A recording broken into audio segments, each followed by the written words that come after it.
నమస్తే అన్న, అందరికీ నమస్కారం. కువైట్లో ఉన్న భారతీయులకు యూసఫ్ కార్గో వారు శుభవార్త చెప్పారు.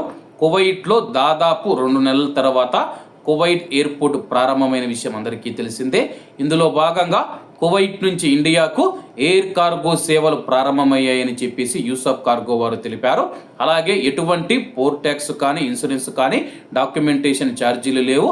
ప్యాకింగ్ పూర్తిగా ఉచితం. మాలియా మరియు కైతానం ప్రాంతాలలో యూసఫ్ కార్గో ఉంది.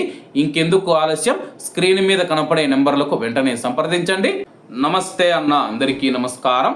కువైట్కు కొత్తగా వస్తూ ఉన్న, ఇళ్లల్లో పని చేయడానికి వస్తూ ఉన్న మహిళలు ఎవరైతే ఉన్నారో వాళ్ళు జాగ్రత్తగా ఉండండి. ఇటీవల కాలంలో మనం చూసుకుంటే కొంతమంది కువైటీలు ఎవరైతే ఉన్నారో ఇళ్లల్లో పనిచేస్తూ ఉన్న మహిళలను అయితే ఆఫీసులకు అమ్మేస్తూ ఉన్నారన్నమాట.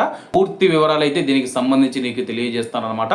ప్రస్తుతం మనం చూసుకుంటే ఒక కువైటీ యజమాని మనం చూసుకుంటే ఇంట్లో పనిచేసేందుకు, తన ఇంట్లో పనిచేసేందుకు ఒక మహిళకైతే, పని మనిషికి అయితే ఒక వీసా ఇస్తారనమాట. ఆమె అయితే కువైట్కి వస్తుంది. కువైట్కు వచ్చిన తర్వాత ఆ ఇంట్లో 2-3 నెలలు పనిచేసినా కానీ మెడికల్ చేయించరన్నమాట. మెడికల్ చేయించకుండా ఆమెనైతే తీవ్ర ఇబ్బందులకు గురి చేస్తారు. జీతం ఇవ్వకుండా, తిండి పెట్టకుండా, కొట్టడం, తిట్టడం అవన్నీ చేసేసి ఆమె ద్వారానే మనం చూసుకుంటే నేను ఈ ఇంట్లో పని చేయలేనని చెప్పించి ఆ తర్వాత ఆఫీసుకు అయితే తీసుకువెళ్తారనమాట. ఆఫీసుకు తీసుకువెళ్ళి 750 దినార్లు, 900 దినార్లకైతే ఆ యొక్క పని మనిషిని అయితే, ఆ యొక్క మహిళనైతే అమ్మివేస్తూ ఉన్నారనమాట. ఆ తర్వాత ఆ యొక్క మహిళ ఎక్కడికి పోవాలో తెలియక తీవ్ర ఇబ్బందులు పడుతూ ఉన్నారనమాట. ప్రస్తుతం కొంతమంది కువైటీలు ఇటువంటి వ్యాపారం కూడా చేస్తూ ఉన్నారు.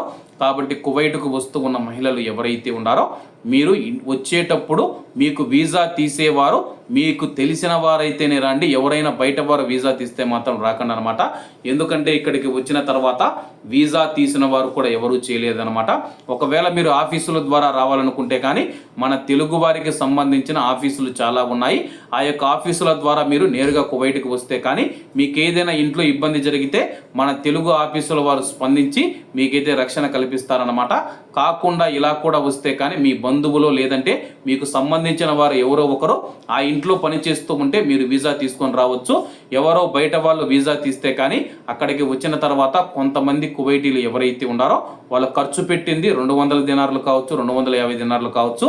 చాలామంది ఇతర దేశాల నుంచి మహిళలను తీసుకొని వచ్చి ఆఫీసులకు అమ్మివేస్తూ ఉన్నారనమాట.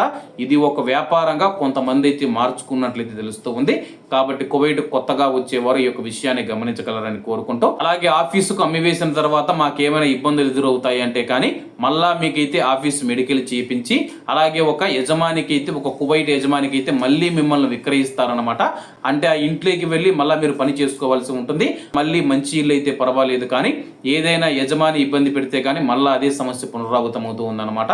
కాబట్టి అందరూ బాగుండాలి, ఎందులో మనం ఉండాలి. అందరికీ నమస్తే అన్న, జై హింద్.